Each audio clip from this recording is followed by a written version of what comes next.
Assalamualaikum warahmatullahi wabarakatuh. Selamat pagi, selamat siang, selamat malam teman-teman mahasiswa dimanapun dan kapanpun berada.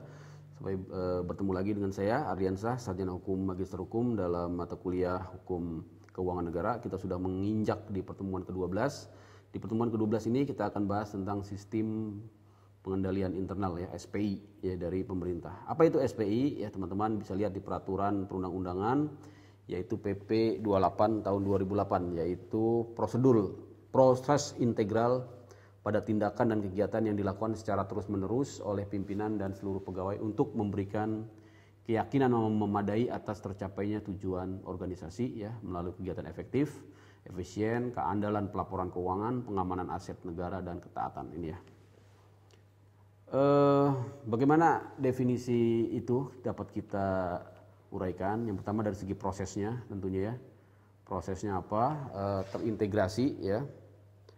Kemudian dipengaruhi juga tentunya oleh unsur manusianya, yaitu pimpinan ya, baik pegawainya ya. Kemudian ada definisi frase keyakinan yang memadai. Jadi memang tidak mutlak jadi untuk mencapai tadi pengendalian internal. Di sini tetap dimungkinkan adanya keterbatasan gitu ya. Kemudian mewujudkan tujuan. Yang paling penting ini tujuannya adalah dalam rangka ya operasi ya, ketaatan ya, atau pelaporan, dan juga dalam rangka pengamanan aset ya teman-teman. Jadi tadi tujuannya untuk mencapai pengelolaan keuangan negara yang efektif ya, efisien, akuntabel dalam mendukung terwujudnya good governance ya dalam penyelenggaraan pemerintahan. Ini saya kira penting sekali ya. Untuk itu diperlukan adanya pengawasan internal ya, yaitu proses audit ya, review, evaluasi, pemantauan ya, kegiatan pengawasan ya yang dilakukan ya terhadap penyelenggaraan tugas dan fungsi organisasi ya teman-teman. Bagaimana prinsip dasar dari SPI ini? Prinsip dasarnya adalah ya tadi merupakan proses yang terintegrasi ya dan melibatkan semua tahap. Jadi tidak khusus satu tahap, sebenarnya semua tahap ya di dalam manajemen organisasi. Kemudian juga diharapkan memberikan keyakinan yang memadai tadi ya, reasonable assurance atas tercapainya tujuan organisasi ya. Kemudian adanya hard control ya, artinya kebijakan dan prosedur ya, struktur organisasi, birokrasi ya. Kemudian juga adanya soft control ya, yaitu kompetensi, komitmen, trust, dan nilai-nilai dari kepemimpinan. Ini saya kira aspek manajemen ya di dalam sistem pengendalian internal ya. Nah, kaitannya dengan pengelolaan keuangan negara ya, atau hukum keuangan negara yang sedang kita pelajari ya, maka di sini kaitannya dengan akuntabilitas keuangan negara ya.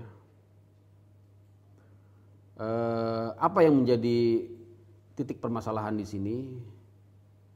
Misalnya penganggaran yang tidak sesuai ya. Nah, ini kaitan dengan keuangan ya. Tidak sesuai dengan ketentuan ya. Penyerapan anggaran yang rendah, ini yang sering kita dengar ya. Masih adanya catatan dalam opini ya. Opininya disclaimer apalagi ya, atau opininya ya dengan catatan ya, wajar tapi dengan catatan, apalagi tidak wajar. Kemudian pajak ya terlambat ya, tidak di-store ya. Kemudian apalagi misalnya masalah aktiva ya yang belum memadai ya, pengadaan barang yang tidak sesuai dengan ketentuan, ini tuh sangat berbahaya sekali ya. Adanya pengeluaran fiktif. Nah, ini jenis-jenis resiko ketika akuntabilitas keuangan negara tidak dilaksanakan ya. Tidak hanya di masalah keuangan, juga masalah kinerja ya, karena antara keuangan negara ya itu sangat terkait dengan kinerja ya.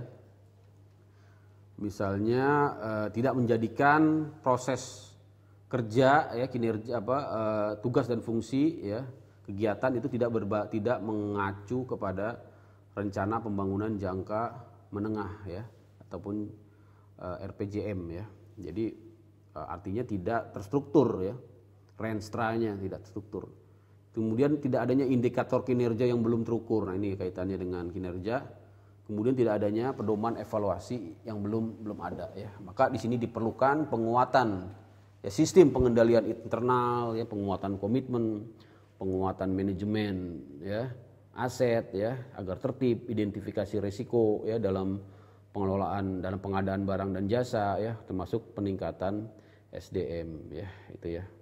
Ini banyak sekali teman-teman permasalahannya. Yang pada intinya meningkatkan public trust ya, tentunya ya itu ya dari segi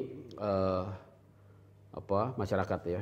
Ini teman-teman nanti bisa lihat ya pasal-pasalnya, unsur-unsur sistem pengendalian internal dalam peraturan pemerintah ya, sama seperti tadi lingkungan pengendalian ya, kemudian penegakan integritas dan nilai etika ya, komitmen pada kompetensi kepemimpinan yang kondusif.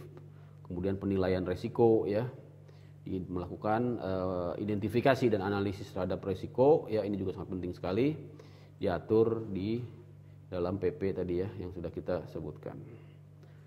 Jadi saya kira ini teman-teman, penilaian resiko artinya harus dinilai ya, menggunakan berbagai metodologi dengan tujuan untuk tujuan ya tadi pengendalian internal ya, kemudian menggunakan mekanisme yang memadai ya, ini juga sudah diatur. Kegiatannya apa ya, review atas kinerja ya, pembinaan SDM ya, bisa melakukan pengendalian fisik aset ya, pemisahan fungsi ya, otorisasi transaksi, ini penting sekali ya, jangan sampai ada transaksi yang tidak jelas otorisasinya ya, pencatatan yang akurat ya, pembatasan akses terhadap ya, sumber daya yang penting ya, akuntabilitas, dokumentasi, ini unsur-unsur yang harus dilihat agar tidak jatuh nanti ke dalam perbuatan-perbuatan yang melanggar hukum yang berpotensi pada kerugian negara yang nanti kita akan lihat akibatnya di pertemuan berikutnya ya, pertemuan ke-13 dan pertemuan ke-14.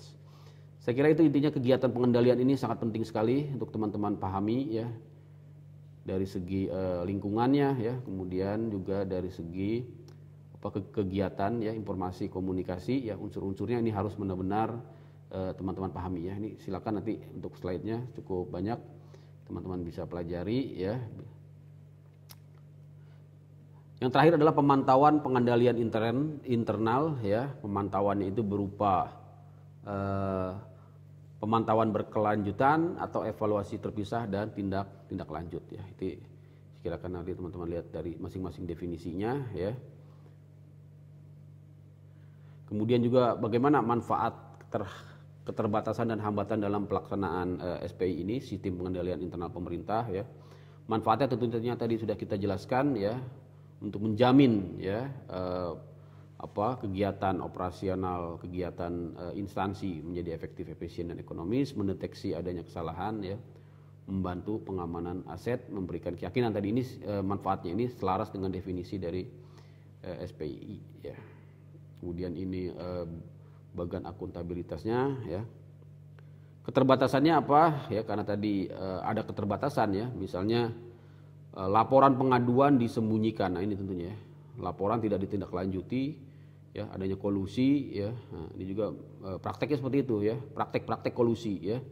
Pimpinan dari instansi mengabaikan ya, adanya human error ya, tentunya ini akan menjadi permasalahan ya.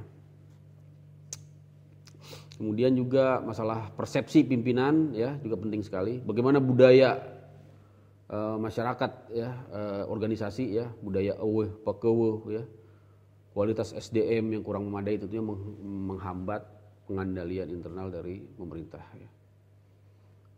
Faktor-faktor yang menyebabkan keberhasilan ya, tentunya tingkat kesadaran ya, juga adanya kesamaan persepsi ya, pengembangan yang secara berkesinambungan, ini teman-teman bisa baca ya. Nah yang paling penting ini aparatnya ya, tanggung jawab dari yang bertanggung jawab terhadap pengawasan internal ya, yaitu ya di sini kita lihat ya, dari PP 60 tahun 2008 ini ya, pengawasan internal ya dilakukan oleh menteri tentunya sebagai pimpinan lembaga, bupati ya. Kemudian atas penyelenggaraan tugas dan fungsi pemerintah termasuk akuntabilitas negara juga bertugas ya, untuk melakukan pembinaan ya. Nah kemudian dilakukan ya, pengawasan internal ini dilakukan oleh ya aparat ya, pengendali internal ya, APIP ya. Kemudian penyelenggaraan pembinaannya ini ya dibina juga oleh BPKP ya. Jadi BPKP sebagai pembina ya APIP ya, SPIP ya. Saya kira itu ya teman-teman bisa lihat nanti di bagaimana framework pengawasan internal ya yang dilakukan oleh negara, oleh pemerintah ya pasca ya PP ya, setelah tadi PP-nya peraturan pemerintah tentang SPIP ya. Jadi sini sudah banyak sekali perkembangannya ya. Bagaimana kontrol atas kegiatan pusat yang dilaksanakan oleh aparat daerah juga bisa kita lihat di sini, melakukan review ya terhadap daerah juga ya tentunya. Saya kira itu ya teman-teman dari pembahasan tentang SPI ya. Intinya di sini ada proses badan-badan yang harus bertanggung jawab terhadap proses pengendalian internal ya, yang paling penting di sini ya ada audit yang dilakukan oleh BPK ya tentunya ya. Di sini diamanatkan oleh Undang-Undang Dasar ya. Ini merupakan bagian yang yang menjadi tindak lanjut ya dari pengelolaan keuangan negara, yaitu adanya pemeriksaan oleh badan pemeriksa keuangan yang independen ya. Baik, saya kira itu, nanti silakan teman-teman bisa lanjutkan pembahasannya. Saya akan tutup ya, apabila nanti ada yang kurang jelas bisa ditanyakan di perkuliahan. Saya kira cukup ya untuk sistem pengendalian internal pemerintah. Saya akhiri. Assalamualaikum warahmatullahi wabarakatuh.